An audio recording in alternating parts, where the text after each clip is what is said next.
Don't you know who I am?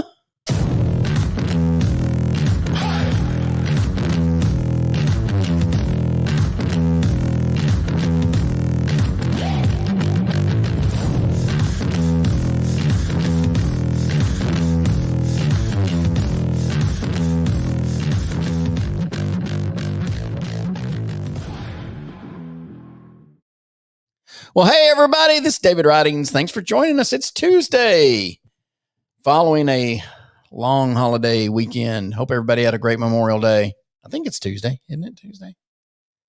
Yes, it is Tuesday. I didn't have any court today, so I kind of felt like another day off, honestly. Well, here we are, policing the police, and live on Stand Against Dark Blue. Got a couple of fun videos tonight. First, I'll say first, not first. I'll get to this video, but Democratic Senator Sandra Cunningham is arrested for suspicion of DUI, and she had a traffic accident. She didn't really say, "Don't you know who I am?" But she did ask for, I think she said Director Shea, who I guess is, I don't know, some kind of director on the police department. And the cop's like, what does Director Shea have to do with this? She was trying to say, I want somebody down here that knows who I am. And clearly she was unsteady. I'm not saying she was DUI. Heck, I'm a DUI lawyer. I'd be the last one to say that she's guilty of DUI. I would argue that point for her, and I would and we're gonna see exactly why David Riding says never take these tests, ever. There's no reason you should ever take field sobriety test. Stone cold sober, straight out of church, you're pulled over and the officer suspects you of DUI. You don't take these tests. There's no good that comes from that. You can do poorly on these tests for reasons other than impairment. That's what I always say. So please hear me on that. But first, we're going to go to San Francisco. Actually, she's a Democratic senator out of San Francisco, but she was in this accident in Jersey. But this is San Francisco. I'll get to Senator Cunningham's DUI video here in just a minute. But this is a police officer in San Francisco. There's a homeless man here. And let's watch this video. I'll show you what happens. Turn around, all the way around. Put your hands on top of your head. Do you have any weapons on you, sir? That orange shotgun looking thing that she's holding there is not a real shot. Well, it is a real shotgun, but it's a non-lethal type of shotgun. That's why it's orange. It carries non-lethal rounds in it, kind of like bean bags or something. So that I don't know what they're doing on patrol here, but I don't know what she suspects this guy of even, but she approached him and had him turn around. And I don't have no weapons. No weapons. Okay. You want to put your hand on the ground for me? I don't have no weapons. Turn around. Face that way. Put your hand on your head. okay, so notice how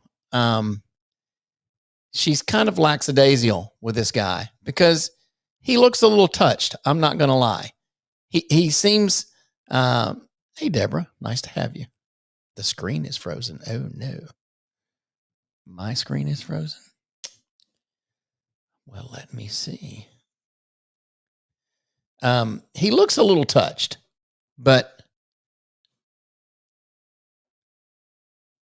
well, it seems like it's working. I don't know. And so she kind of, I hate to criticize the way the police, the tactics that police use, and I'm not criticizing her training, but she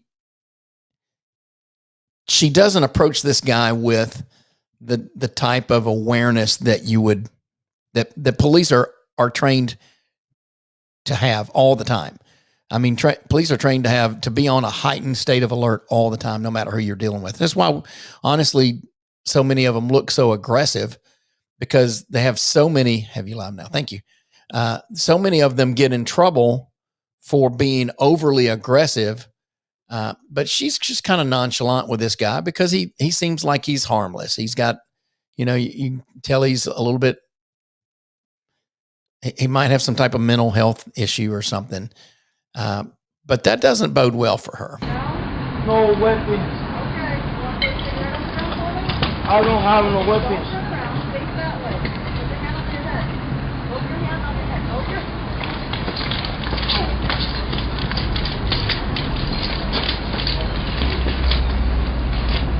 Hey, look, 148!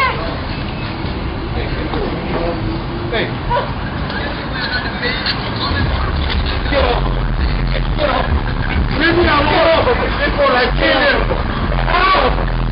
Get off of it. Get off of it. Get the hell off of it. Get off of it. Get off of it. Okay.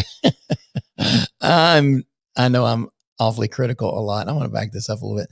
These first two guys, what is the deal here? They each are one-handedly trying to help this woman. What are they holding? One of them looks like he's holding a child, and the other one looks like, I don't know, he's holding a wine bottle or something.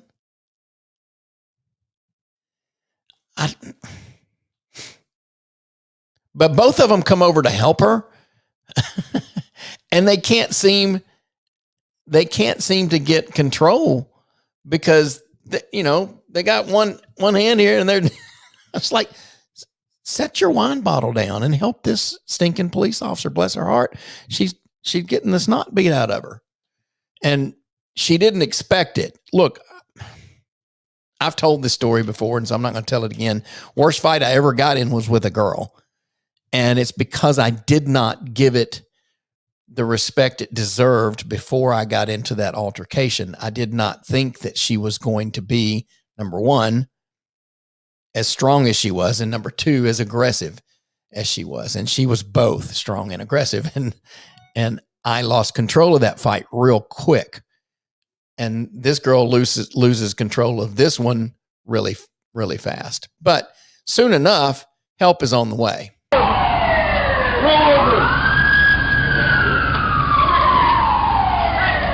I'm okay. Okay, so now I see this guy here with his back to you and the hat on. He had 2 bottles of water and his jacket over his arm. And honestly, it took 4 guys to help this woman get this homeless man with his pants halfway down his butt off of her. And I just didn't understand that. I just thought, it would have been worthy of setting your things down. I appreciate them coming to help, and I'm sure she did too, but it would seem that they could have set their stuff down. I don't know.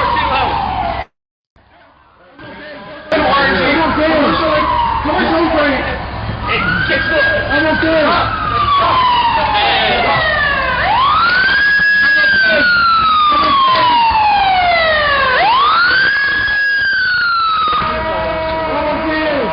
You hear him keep saying, I'm okay. I'm okay. That's the homeless man saying that. So he's touched. He's clearly not firing on all cylinders. So I just thought that was an interesting video, and you're going to start seeing that more and more, folks. Take my word for it. Cops, you're going to, at some point in your life, not most of you, but some of you will happen up on a situation where you're going to have the opportunity to help a police officer who's been jumped on. That's starting to happen more and more. The cops are being, they're just absolutely being attacked. And I don't think this was a racial or a political thing here. This homeless man I don't know why he decided to jump on her like he did, but thank goodness the citizens were there and came to the rescue. And I just think you're going to start seeing those videos more and more. So let's go to, oh Lord, I'm sorry about that loud beep. Let's go to the accident. You can see the accident right here. I don't know which car was hers. I would presume that this gray car is hers, but I'm presuming, and I don't know. But this is the Democratic Senator Sandra Cunningham out of San Francisco. Let's take a look, and you tell me what you think. You be the judge. Drunk or not drunk? Insurance. Now, he's asked her for her driver's license and insurance. And do you need any medical attention? I don't think so, but She stumbles back a little bit. He says, do you need any medical attention? I don't think so. Okay. She's studying these credit cards really hard.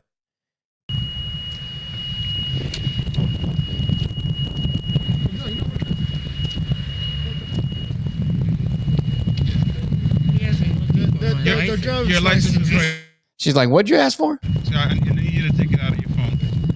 Have you had anything to drink today? No?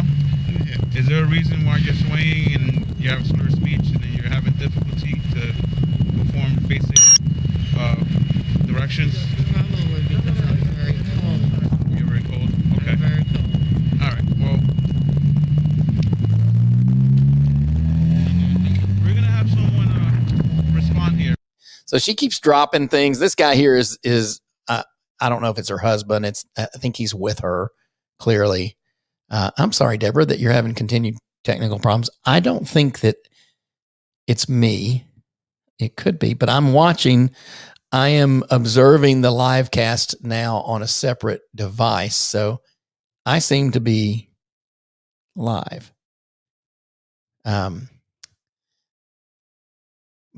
I don't know. I guess I mean, it looks like it's playing. Somebody else can pipe in if they want. And perform a field sobriety test to determine, see if you're impaired. Okay? Do you have any medical conditions or anything like that? No problems? I know of. Not that you know of? Okay, so just do me a favor. Just step right here. I don't want you stepping on any cracks or anything like that. Just step right here in this box. If you can, just put your feet together and your hands down by your side. All right, when I tell you to, you're going to pick which leg, right or left leg. It's your choice. I'm not telling you to do either one. What I want you to do is I want you to pick either leg you choose. I want you to pick your foot up approximately 6 inches off the ground. Keep your foot parallel to the ground, and I want you to look down at your toes and count 1, 1,000, 2, 1,000. Hold on. I'm going to demonstrate for you. I just need you to stand with your feet together, hands down by your side until I'm done telling you, okay? I'm a little shaky. Okay, so you see what she just did there. That's already 1 point off. Okay, and this is why I tell you guys not to do these tests. There's no objective standard by which you can pass these. There's no list that you can say, well, I did this right and I did that right and I did that right.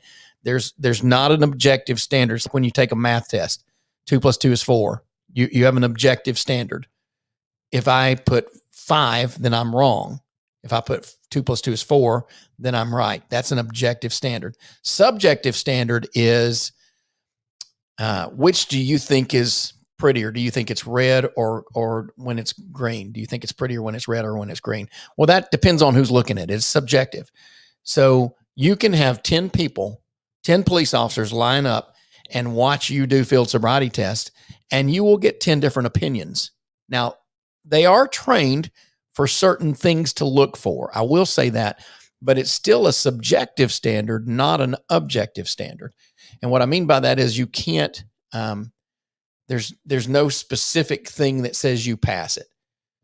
There are certain things they look for, and they won't tell you that you passed it, and they won't tell you that you failed it. They don't use terms like pass or fail. They will say, if you say, well, officer, why'd you arrest me? I felt like I passed that test. Well, we don't talk in terms of pass or fail. You showed indicators of impairment. Well, one indicator of impairment is not following directions. He told her, I want you to stand like this and don't do anything until I tell you to start. Well, then he goes on to explain the thing. And when he gets through explaining, he didn't say start, but you feel like after he starts telling you what to do, well, 2 things. One, you want to practice. And so you kind of want to see, okay, how hard is this going to be? So you stick your foot up. Well, you've started too early.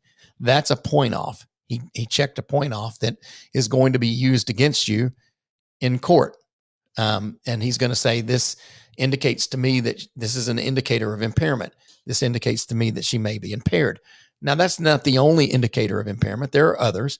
Swaying, rocking back and forth, clearly falling down is an indicator of impairment.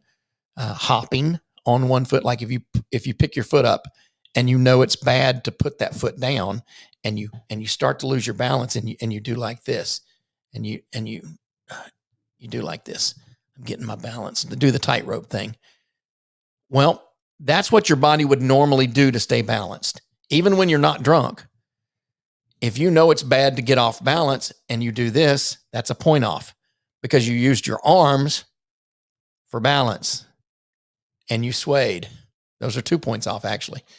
And if you put your foot down, clearly that's a point off. But if you say, by gosh, I'm not putting my foot down, and you do this and you hop a little bit to keep that one foot up, even if you keep the foot up the whole time, he's still counting points off because of the things that your body normally does to stay balanced. It's just not a fair test. Now, some cops would disagree with me, but most cops that are being honest will agree with me. It's not a fair test. Most cops that I have represented, I represent a lot of police officers who get arrested.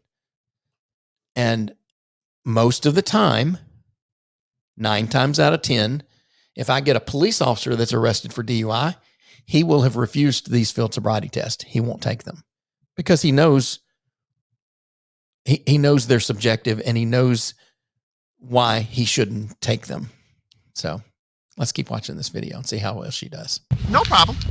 So when I tell you to, you'll raise your foot approximately 6 inches off the ground. You look down at your toes. You're going to count 1 1,000, 2 1,000, and 3 1,000, and so forth till I tell you to stop. Do you understand? Yes. Okay, so I'm going to demonstrate for you. So watch me. When I tell you to, I'm going to raise my right foot for demonstration purposes. You can raise your right or left. It doesn't matter. I just need you to stand with your feet together, hands down by your side. Okay. So like I said, I'm going to raise my right foot. 1 1,000, 2 1,000, 3 1,000, 4 1,000, 5 1,000, and so forth until I tell you to stop. Do you understand? Mm-hmm. Okay. Ready? Begin. You're what? I know. Okay.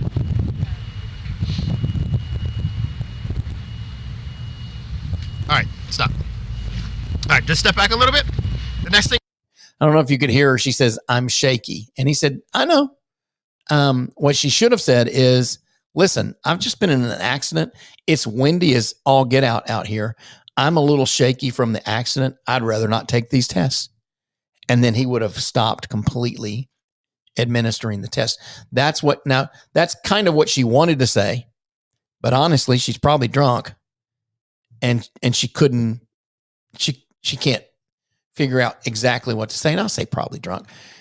I can say she's probably drunk because there's probable cause to believe that she was drunk because she got arrested, and it takes probable cause. I'm not saying that she's guilty. I'm saying that she's allegedly guilty of DUI. And another thing, wear the mask or don't wear the mask. But for Christ's sake, don't wear it over your chin. You just look ridiculous with the mask right here. It's not helping you with the mask right here. Okay? It's like me doing this. I'm supposed to have a mask on. I'm just going to. Okay. I got it on. That's what it looks like, for crying out loud. Senator, take the stupid mask off. I need you to do, if you can you just stand with your right foot in front of your left foot, heel to your toe? All right, just stay like that while I'm talking to you. Okay, so when I tell you to, you're going to take 9 heel to toe steps. Each step you take, you're going to touch your heel to your toe, and you're going to count each step. 1, 2, ma'am. Just stand with the right foot in front of your left foot, please. Stay out there with someone else. Easily turning into. Ma'am, I need you to stand with your right foot in front of your left foot. Do you mind if I ask a question? Absolutely, go ahead. She's figured it out. She says, this is turning into, she knows now what it's turning into. She hasn't been able to figure it out so far that he thinks she's drunk. Maybe because she's drunk. I don't know. You be the judge. So, Hey, just start. Okay, you'll play it over when start from the start when it's yeah. I think you were having some technical difficulties. Hey, Angel, nice to have you. And yes, I agree. I think she's probably drunk. And so now here's where she starts thinking, okay, who do I know on this police department? This is not her city now. This is Jersey City. This is not San Francisco. So she's thinking, who do I know? What was the question? I wanted to know if Director Shea. What does Director Shea have to do with anything right now? Well, because I can see that you're looking for something that isn't there. Okay.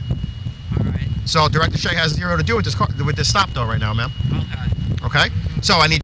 So I wanted to know if Director Shea was available. What does Director Shea have to do? Well, I can see that you're looking for something that isn't there. And I noticed her hands are like really shaky. And it could be, honestly, it could be the accident. She could be in shock from the accident. He says he smells alcohol on her, which is why he felt like that she was impaired in the first place. And she denied having anything to drink. So when you smell like alcohol and you deny having anything to drink, they typically know you've had something to drink. And if you're swaying and kind of unsteady and you're stumbling back a little bit and you're fanning out all of your credit cards like a deck of cards when you're looking for your driver's license, which was the first one in the stack underneath the thing. So, I mean, it's, those are all indicators of impairment, people. They're checking little boxes in their head. And when they go back and do this report, he's going to write all of these things down. Here's why I think that she was impaired. Number one, she smelled like alcohol. You can't tell somebody's impaired from the smell. You can't tell a level of alcohol in your blood from a smell. You can reek of alcohol and be under the legal limit. Reeking of alcohol just means that you've drank alcohol that has a strong smell to it. It doesn't mean that you are impaired. And the cops will tell you, they're trained that you can't tell a level of alcohol in the blood simply by a smell. So if they reek of alcohol and they can smell so strong of alcohol, you can't hardly stand it. But if you don't get a blood test or a breath test, you still won't be able to tell what level they were only by the smell. So you need something more. Are they swaying? Are they stumbling? Do they fumble for their license when you ask them for their license? Can they multitask? And can they do two things at once? That's why cops, when they come up to your window, they say, "Can I see your license and your registration?"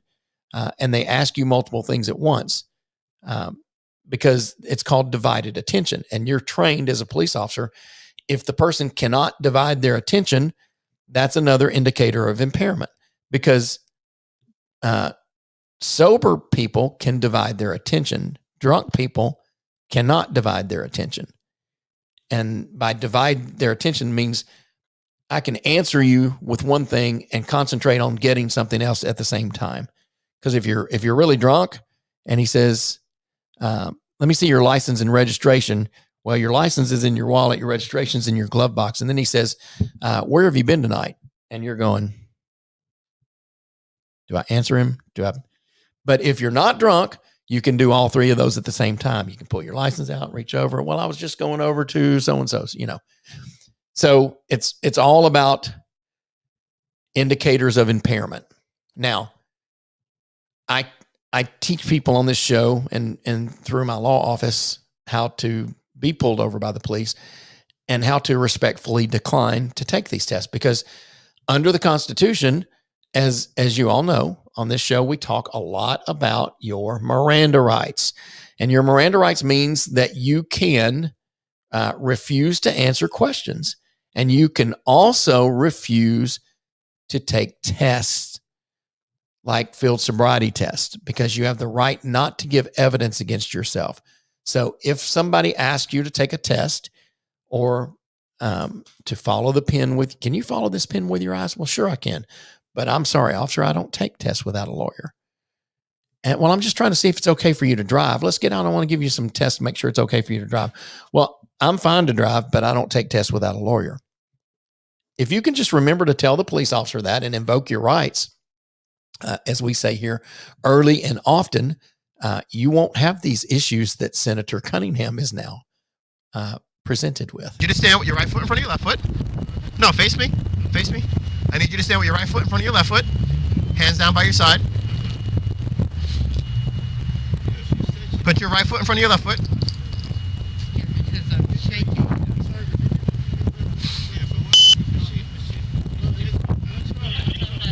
Ma'am, I need you to put your right foot in front of your left foot, please. I'm feeling unsteady. Okay. But I'm still asking you. I asked you if you had any medical conditions. You said no. And now while we're doing the test, now you're feeling unsteady. You can feel steady at any time. Okay. You can feel unsteady. Okay. I know that. That's why I'm asking you. Okay, that's why I'm asking you. But didn't you? She refused medical attention, didn't she? Okay. I thought I was fine, but I can see that I'm not. You can see now that you're not? I can see now that I'm not as steady as I should be. Okay. So what's... And so now she realizes maybe I shouldn't have said that. I can see now that I'm not as steady as I should be because I was in a traffic accident over here. You know, see that car over there that's crashed? That was mine. I was in it. That's what she should say. That's all she needs to say. What's going on now? What are we feeling unsteady about? Go ahead, let's finish this test. Well, I'm asking you if you need the medical attention. We're going to get you the medical attention. Okay, I'd like to get medical Okay, attention. no problem. There we go. There we go. So I told you if you wanted medical attention, we get your medical. Well, that's what I want to do. I want to do that. I want to go to the hospital because that means I won't go to jail, right? Yeah, I want to go to the hospital. Watch what happens.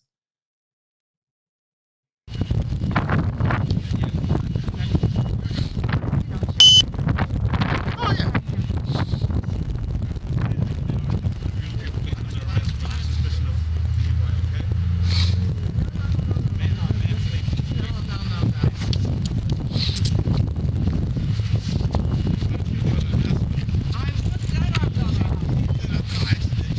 Okay. She is going to the hospital right now. He's like, I thought she said she wanted to go to the hospital. She is going to the hospital right now. She's just going in custody. We'll see another view of that here real quick.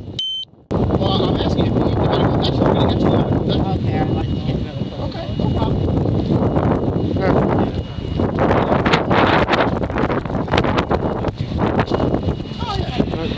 Right now, at this time, you won't get placed under suspicion of DUI, okay? All right, just put your hands behind your back. No.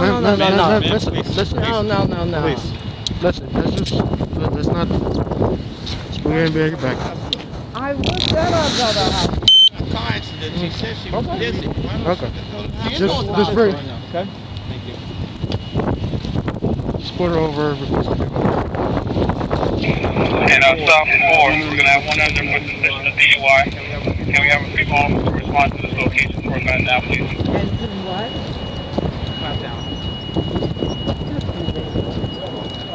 Now, they said that I could see that I was dizzy and I needed to go to the hospital. So she said, I can see that I was dizzy and I need to go to the hospital. So I don't know if you noticed right here. Let me click mute and I'll play through that again. The officers are trained. If they want to go to the hospital, let them go to the hospital.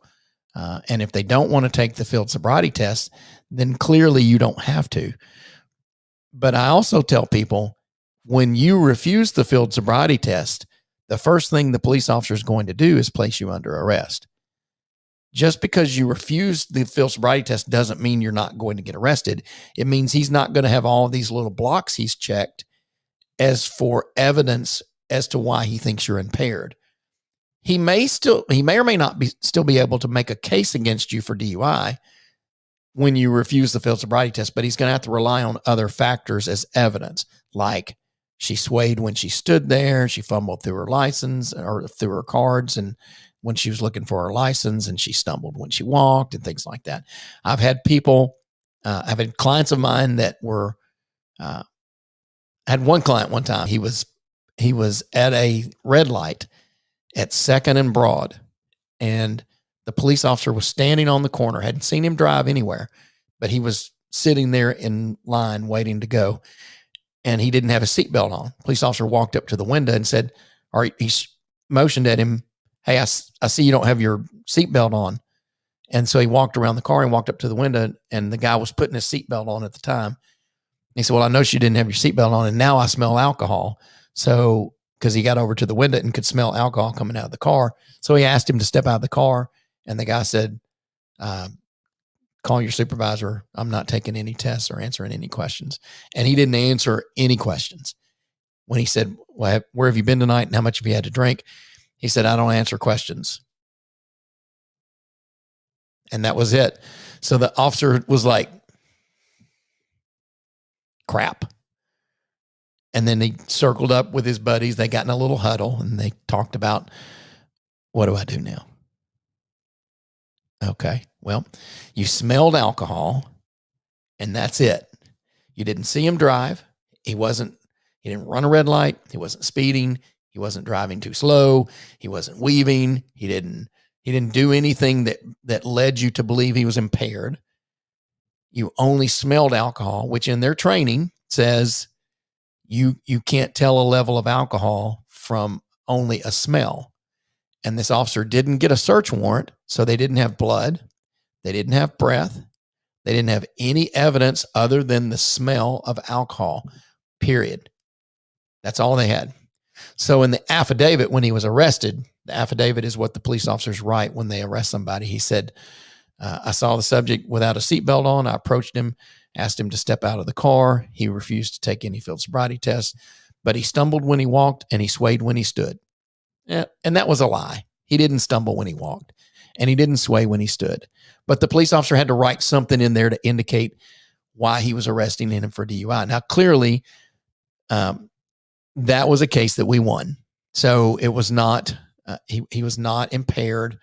And he argued with the police officer about arresting him. Of course, that doesn't do any good on the street, but he didn't argue much. He didn't resist arrest or anything like that. But he simply didn't take any test, and he did exactly the right thing. That's exactly what we teach people to do. Easily could have killed someone, a child or an adult. Old Biddy should have retired a long time ago. Yeah, okay, there you go. I cannot disagree with you there. Yes, she could have killed somebody. And, I'll let my audience be the judge. As a former police officer and a DUI defense attorney, I will say two things. One, I believe she's probably impaired. Two, I could win that case in court if I was defending her. Not going to lie. There's plenty of good things that she can use. It was windy as crap. The officer did not instruct these field sobriety tests correctly. He messed up a lot. And I know I didn't go into all that, but he didn't instruct them properly. And he didn't do them in the right order. There's an order that you're supposed to do the standardized field sobriety test in. You're supposed to first have them follow the pen with your eyes and see if they can, exhibit horizontal gaze nystagmus. And I'm not going to get into what that is. That's a difficult thing to explain. You do that test first, then you do the walk and turn, and then you do the one leg stand. He didn't do them in order, and he didn't instruct them properly. She was in a car accident, which could have easily knocked her off kilt and could have caused her some issues that mimic impairment, because the issues, the symptoms of shock and symptoms that you would exhibit from a car wreck, where you could have been hit by an airbag, mimic the symptoms of impairment. So I will say she's probably drunk, but I could probably win that case too. So she's probably not going to be convicted of DUI. Now, they probably went and got a search warrant for her blood, because surely to goodness she knows better than to give them consent to take her blood. She probably would not consent to give them blood or breath. And she would have done the right thing if she had refused to do both of those. I get a lot of haters when I teach these things. And I mean, this is what I do. I've been doing this 30-something years on every side. I don't teach people about their rights so they can get away with criminal offenses. I don't teach people how to drive under the influence. I don't support driving under the influence, and I don't defend it. I defend the Constitution. I defend the process. If you're arrested and charged with a crime, there's a process that the police have to go through in order to convict you. That's what I defend. So I don't care. I've got thick skin. You can hate on me if you want to. I'll get comments and messages from people that say, well, you shouldn't be teaching people how to get away with driving under the influence. You know, they can kill people. Yeah, I know they kill people. But it's important for people to understand their rights and to invoke them early and often, as we say here. I find it interesting that anyone in Congress and could be in Congress and not know the things that you're teaching. We really need. You're right. That's true. She should, out of anybody, a senator should understand her rights under the Constitution. But that just goes to show you, if you fog a mirror, in some cities, they'll elect you to Congress. And it's just, we have a bunch of stupid people up in Washington, D.C. If you're in Washington, D.C. and you serve on the Senate and you don't know that you have the right to refuse these tests, there's something wrong. That's a great point, Deborah, and it's one that I hadn't brought up yet. So thanks for making that. I love my audience. I appreciate you guys watching. And as always, if you stand against the darkness, I'll be standing there with you. We're going to shine laser-focused light in the police department. We don't stand for defunding the police department. We don't stand against all cops. We stand against the bad cops. We want to expose the bully cops and get them off of the force. So we're going to stand against the darkness, and I appreciate you guys joining me. Go to standagainstdarkblue.com, sign our pledge, and join the movement. In the meantime, we'll be back tomorrow with another great video. Thanks for watching. See you tomorrow. You ain't seen nothing yet. Walk down my head. Start that fire, yeah. Burn it down. Oh, yeah. You ain't seen nothing yet. I go harder. Let my soul feel me now. You ain't seen nothing yet.